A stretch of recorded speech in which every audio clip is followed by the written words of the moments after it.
आवाज जनतेचा, लढा सर्वसामान्य जनतेच्या न्याय व हक्कांसाठी। जलसंपदा मंत्री राधाकृष्ण विखे पाटील यांनी बांबोरी या ठिकाणी ज्येष्ठ नेते सुभाषराव पाटील यांच्या निवासस्थानी भेट देत सांत्वन व्यक्त केले।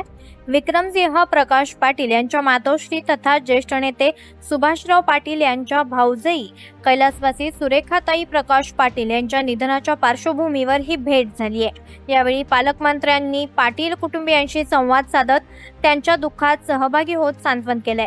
याप्रसंगी कुटुंबातील सदस्य आणि नातेवाईक उपस्थित होते। दरम्यान सुभाषराव पाटील यांनी बांबोरी चारी पाणी प्रश्न त्यांच्या निदर्शनास आणून दिला। बांबोरीसह परिसरातील शेतकऱ्यांना चारीचा जास्तीत जास्त लाभ मिळावा यासाठी त्यांनी ठाम मागणी केली। यावर तत्काळ प्रतिसाद देत विखे पाटील यांनी संबंधित अधिकाऱ्यांना तातडीनं बोलावून घेतलं।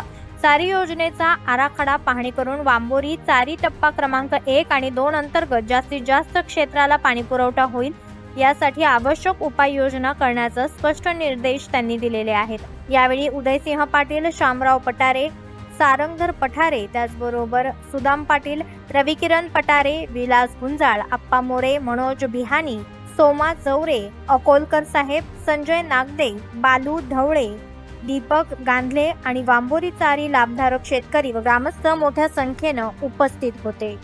आवाज जनतेसाठी सचिन गडाख, बांबोरी।